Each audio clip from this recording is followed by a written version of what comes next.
వి gold trusted gold buyers తాకట్టులో ఉన్న బంగారాన్ని విడిపించి ఈ రోజు ఉన్న మార్కెట్ ధరకే కొనబడును. మరిన్ని వివరాలకు సంప్రదించండి 77107720. కూటమి ప్రభుత్వం ఏర్పడిన తర్వాత ఎన్నికల్లో ఇచ్చిన హామీల్ని ఒక్కొక్కటిగా నెరవేర్చుకుంటూ వస్తున్నటువంటి సందర్భం. గత ప్రభుత్వంలో విధ్వంసం జరిగింది. ఆంధ్ర రాష్ట్రం విధ్వంసం జరిగింది. రాజధానిని సర్వనాశనం చేసినటువంటి పరిస్థితి. పోలవరం లాంటి ప్రాజెక్టులని నత్తనడకన నడిపినటువంటి పరిస్థితి. పారిశ్రామికవేత్తల్ని బెదిరించి పారిపోయేలా చేసినటువంటి పరిస్థితి. అలాంటి విధ్వంసం నుంచి కూటమి ప్రభుత్వం ఏర్పడిన తర్వాత గౌరవ ముఖ్యమంత్రిగా నారా చంద్రబాబు నాయుడు గారు బాధ్యతలు తీసుకున్న తర్వాత విధ్వంసం నుంచి పునర్నిర్మాణం వైపు ఆంధ్రప్రదేశ్ అడుగులు వేస్తున్నటువంటి తరుణంలో జీర్ణించుకోలేక ప్రజా సమస్యల మీద పోరాటం చేయనటువంటి జగన్మోహన్ రెడ్డి ఆంధ్రప్రదేశ్లో ఎవరైనా చనిపోతేనో, శవం ఎక్కడైనా దొరికితేనో, లేదా నిన్నటిలాగా గంజాయి స్మగ్లర్లు, రౌడీ షీటర్లు, సంఘ విద్రోహ శక్తులు జైలుకి వెళ్తేనో తన క్రైమ్ పార్ట్నర్స్ని పరామర్శించడం తప్ప ఏ రోజు ప్రజా సమస్యల మీద మాట్లాడినటువంటి సందర్భం లేదు. ఎంత దుర్మార్గమైనటువంటి వ్యక్తి అంటే,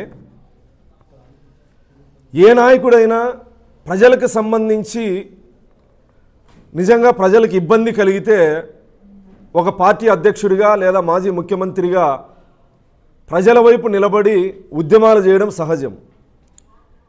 కార్యక్రమాల పేరు కూడా ఏ నాయకుడైనా ప్రజలకు దగ్గర అయ్యేందుకు కార్యక్రమాలకి పేరు పెడతాడు.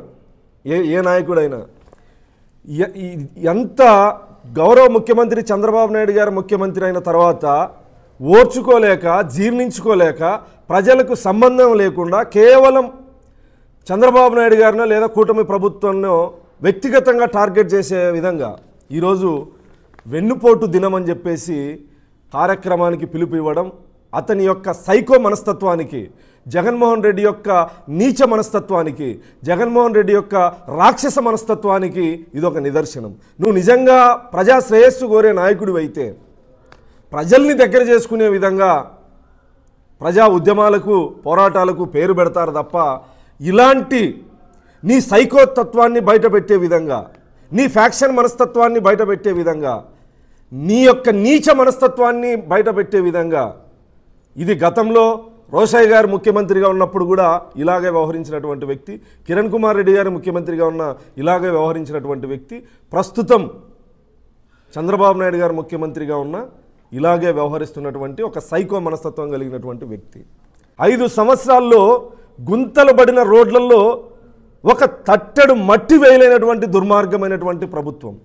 ప్రజలని గాలి కొదిలేసి 5 సంవత్సరాలు మూల విరాట్ల తన గర్భగుడిని వదిలి, తాడేపల్లి కొంపని వదిలి బయటికి రానటువంటి దుర్మార్గుడు. ఏ రోజు కూడా 5 సంవత్సరాల్లో, గత ముఖ్యమంత్రిగా జగన్మోహన్ రెడ్డి గారు ఉన్నప్పుడు 5 సంవత్సరాల్లో మహా అయితే రాష్ట్రం మొత్తం ఒక 20-30 సార్లు పర్యటించుంటాడు. అది పైన హెలికాప్టర్లో పోతే కింద ట్రాఫిక్ క్లియర్ చేసే అంత సైకో మనస్తత్వం.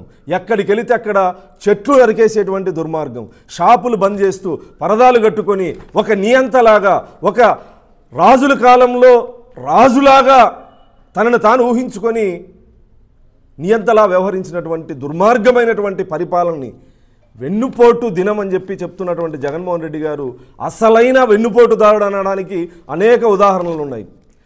రాజశేఖర రెడ్డి గారి కుటుంబానికి ముఖ్యమంత్రిని చేసి అంత జీవితాన్ని ప్రసాదించినటువంటి కాంగ్రెస్ పార్టీకి వెన్నుపోటు పొడిచి బయటికి వచ్చినటువంటి వ్యక్తి. వైఎస్ఆర్ కాంగ్రెస్ పార్టీ అనే పార్టీకి శివకుమార్ అనే వ్యక్తి పార్టీని స్థాపించుకుంటే అతన్ని నమ్మించి జనరల్ సెక్రటరీని చేస్తానని చెప్పి నమ్మించి పార్టీని తను కైవసం చేసుకున్న తర్వాత అతన్ని తరిమేసి వెన్నుపోటు పొడిచినటువంటి వ్యక్తి. ఇతను జైల్లో ఉంటే, అవినీతి కేసుల్లో జైల్లో ఉంటే 16 నెలలు జైల్లో ఉన్నటువంటి జగన్మోహన్ రెడ్డి పార్టీని భుజస్కంధాల మీద వేసుకొని మహిళ ఉండి పాదయాత్ర ద్వారా తన వైఎస్ఆర్ కాంగ్రెస్ పార్టీని ఉనికిని కాపాడినటువంటి షర్మిల గారికి వెన్నుపోటు పొడిచినటువంటి దుర్మార్గుడు. కన్న తల్లిని ఆస్తుల విషయంలో వెన్నుపోటు పొడిచినటువంటి దుర్మార్గుడు. అస్సలైన వెన్నుపోటుదారుడు జగన్మోహన్ రెడ్డి.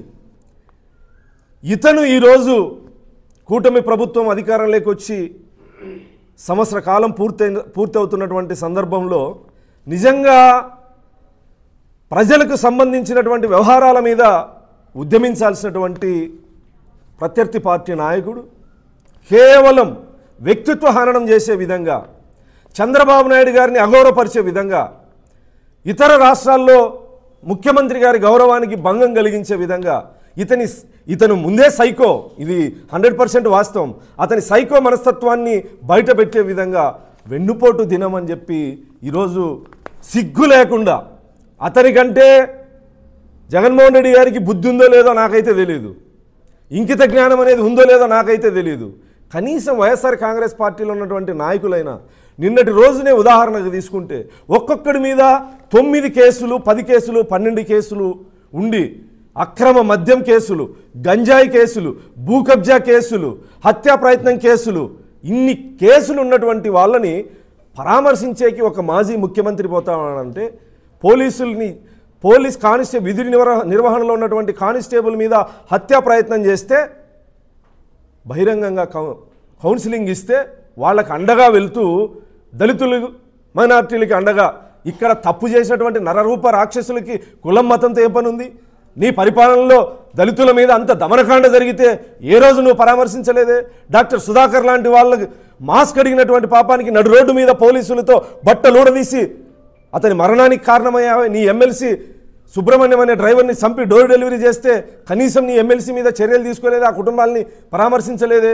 నీ నియోజకవర్గంలో నాగమ్మ అనే మహిళని అతి కిరాతకంగా అత్యాచారం చేసి హత్య చేస్తే కనీసం ఆ కుటుంబాన్ని ఆ రోజు పరామర్శించలేదే? స్థానిక ఎమ్మెల్యేగా, ముఖ్యమంత్రిగా డాక్టర్ అచ్చెన్న నీ జిల్లా ఉన్నత స్థాయి జిల్లా అధికారిని కిడ్నాప్ చేసి అతి కిరాతకంగా హత్య చేసి మాంసపు ముద్దల్ని ఆ కుటుంబానికి అప్పగిస్తే ఆ కుటుంబాన్ని పరామర్శించలేదే?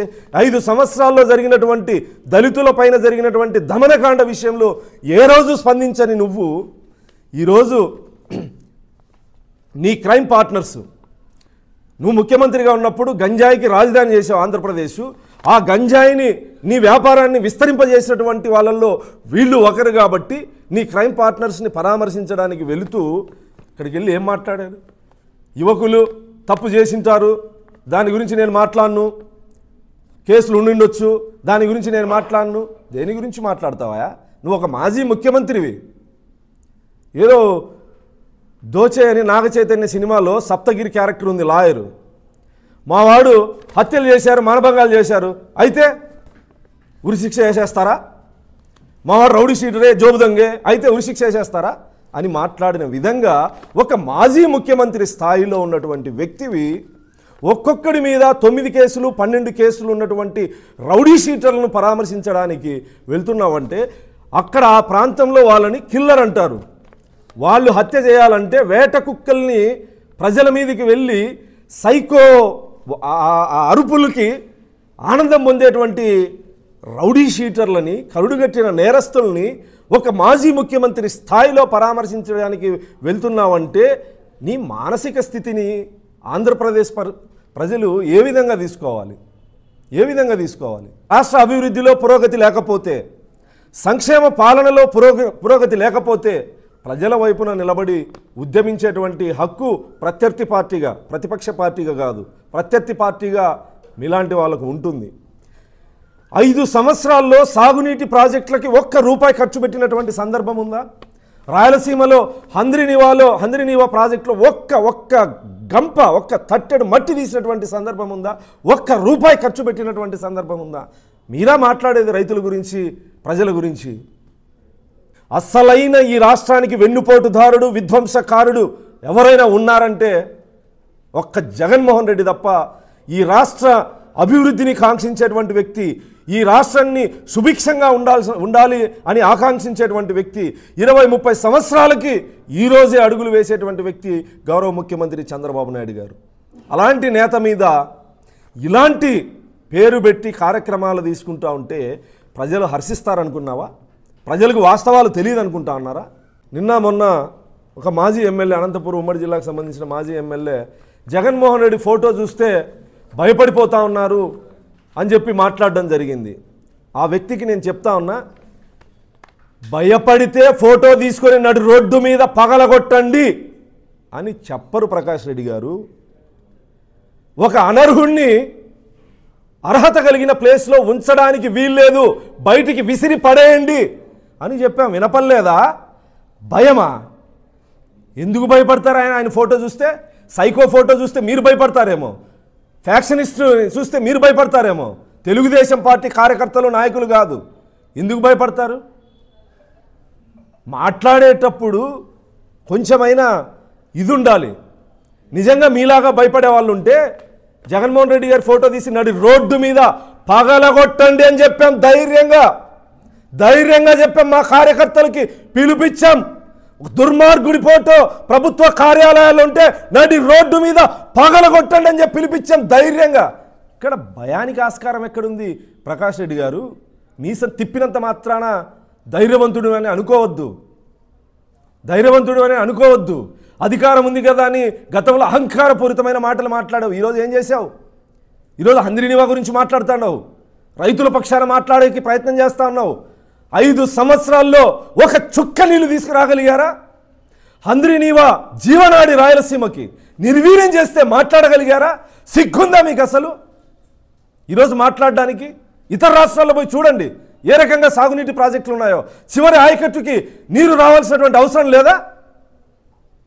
ఆ పనులు ఆపుతాం, ఈ పనులు ఆపుతామని మాట్లాడితే నీ ఉడత ఊపులకి ఇవన్నీ రాప్తాల్లో నీ వైఎస్ఆర్ కాంగ్రెస్ పార్టీ కార్యకర్తలు భయపడతారేమో. మేము కాదు. మీరు ఏ రీతిలో వస్తే ఆ రీతిలో బుద్ధి చెప్పడానికి మేము సిద్ధంగా ఉన్నాం. ఇండియా పాకిస్తాన్ ఉద్రిక్తతలపై లేటెస్ట్ అప్డేట్స్ కోసం డౌన్లోడ్ చేసుకోండి RTV లైవ్ యాప్.